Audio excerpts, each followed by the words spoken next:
Welcome to Meaning Over Money, a different kind of financial podcast where money is never about money. Welcome. Thank you so much for tuning in. We are so excited to have you here. We hope you're having an awesome week. And regardless of when you're listening to this, we hope this episode adds value to your journey. I recently did an experiment with a client, and I was really excited for this experiment to play out because it is so counterintuitive and, dare I say, controversial. I had a client a little over a year ago, and they were frustrated because they felt a lot of chaos in their financial life. They lived month to month, and they were stressed. They were fighting about money. They were upset, and inflation didn't help. And it was just getting really, really hard. And I challenged them to just get rid of credit cards. I proposed to them that the use of credit cards was the reason for all of this. Now, they could not have disagreed more. After all, as they put it, they never pay a penny of interest on credit cards. They never pay a penny. Credit cards don't cost them any money, so how stupid of me to suggest that credit cards are the culprit of them not having money, them not having margin, because their credit cards aren't costing them anything. And I say it all the time. Whether we pay interest or not on credit cards, they're costing us dearly. The use of credit cards costs us so much. And their argument against me was, number one, they don't ever pay any interest, so that doesn't do any good. And number two, the only way they get to travel is from the credit card points. And I've made the argument that our credit card points cost us money.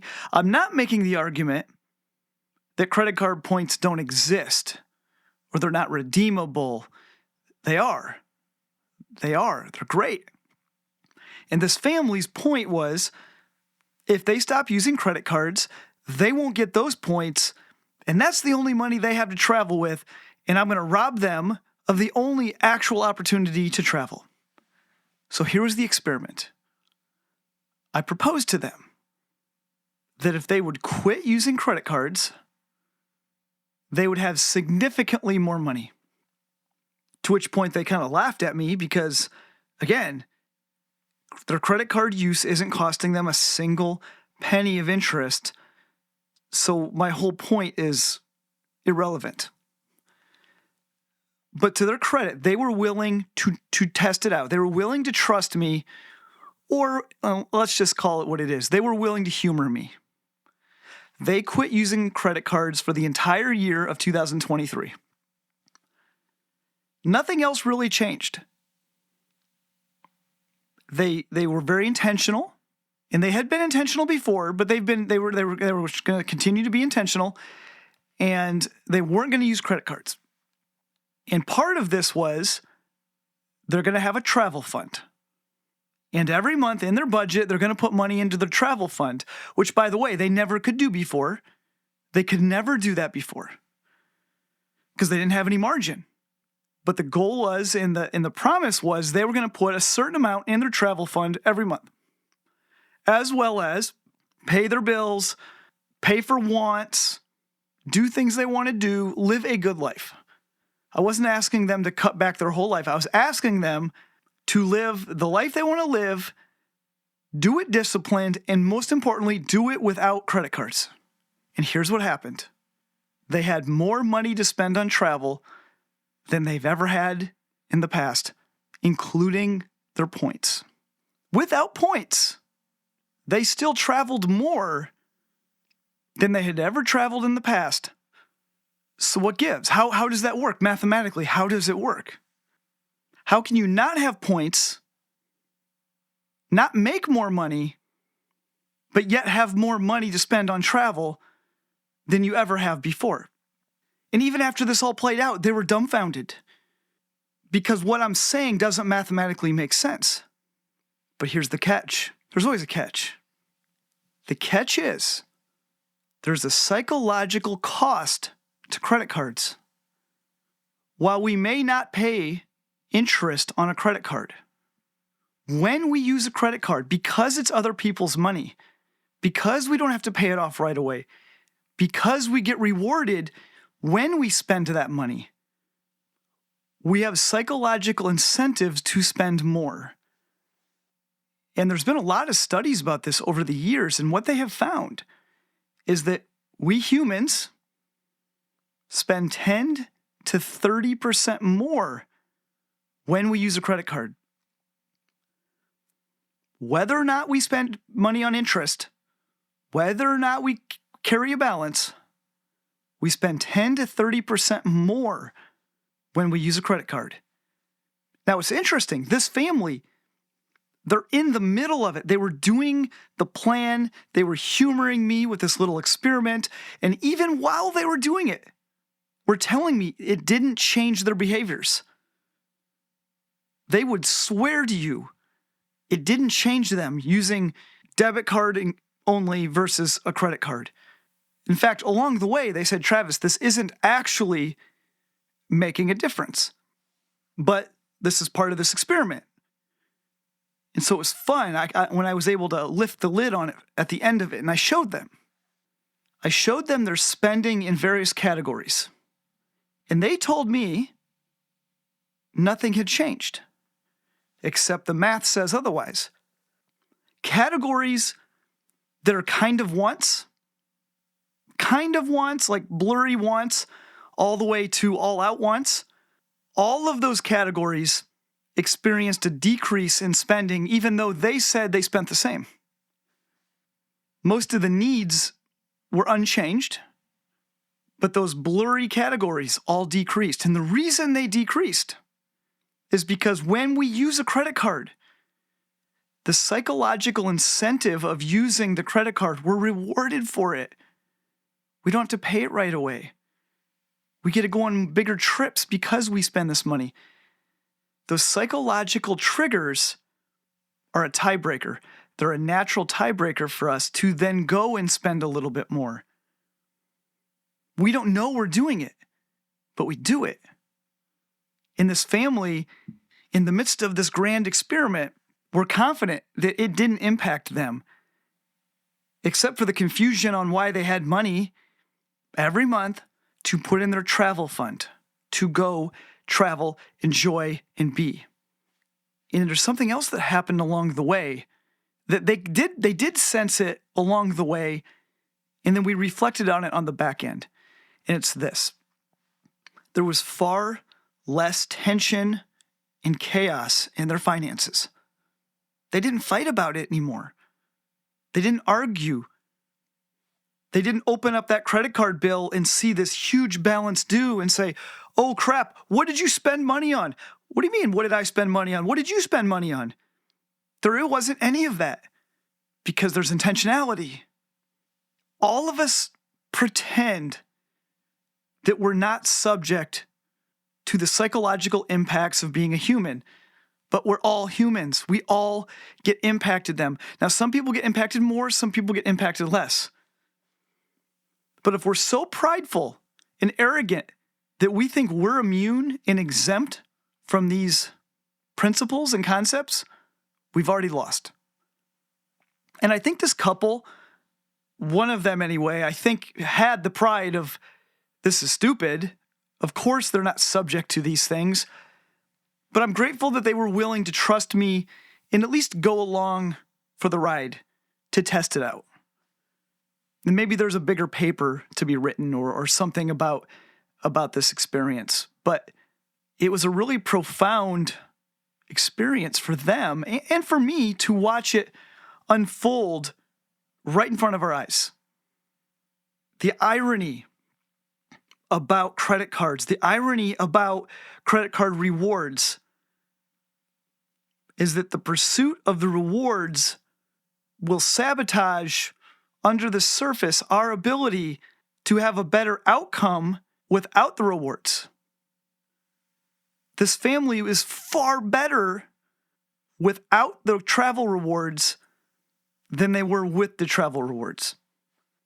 And I get people that ask me all the time. I'll tell people I haven't had a credit card in, 13 years now maybe. And people are like, Travis, you travel all over the world all the time. You just don't get all those points? Yeah, I don't. It sucks. It sucks to not get credit card points. There's something very alluring about that. The idea that when I go to this hotel or I go on this airline, I will get all these additional points. There's something so appealing about that. It's intoxicating. I used to live in that world.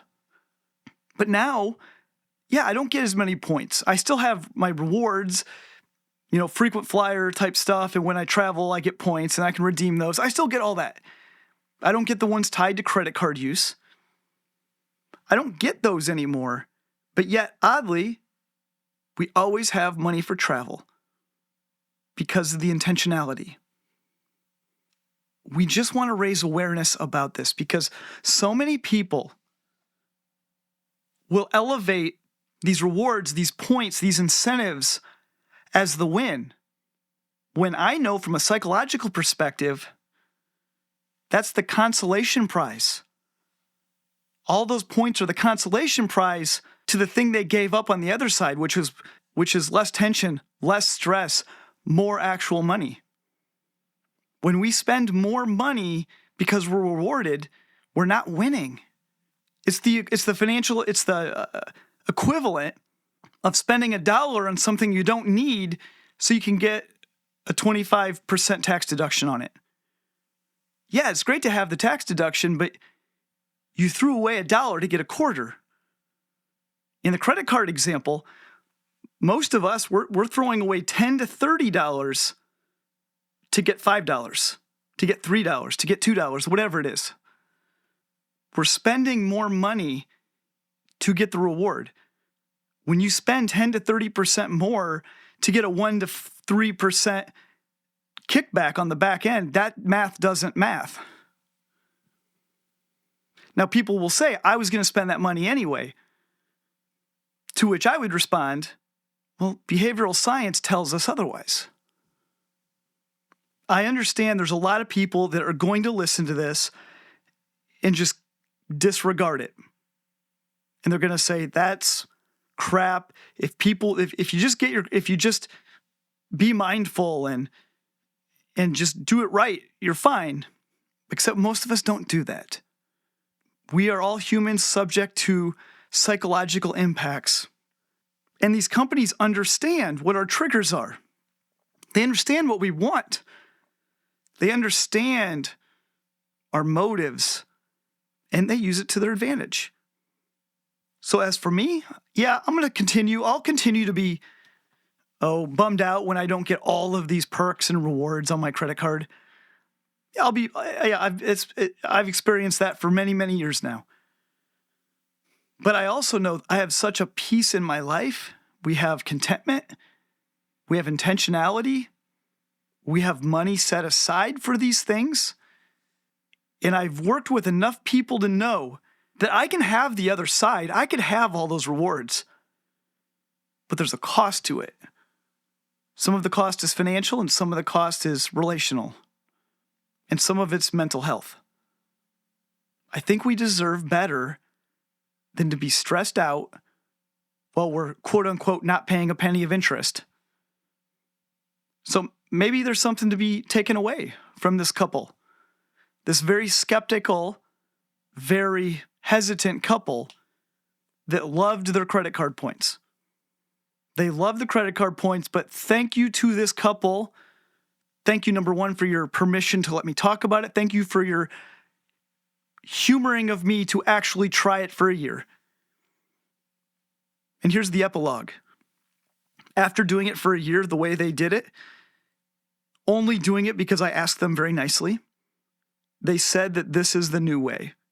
This is the way they're going to do it from here on out. Yes, they miss the points they get, but what they got on the other side is far, far greater than a couple of missing points.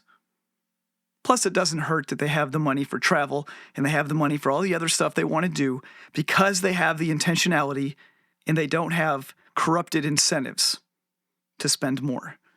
So, props to this family. I hope they share this story with a lot more people.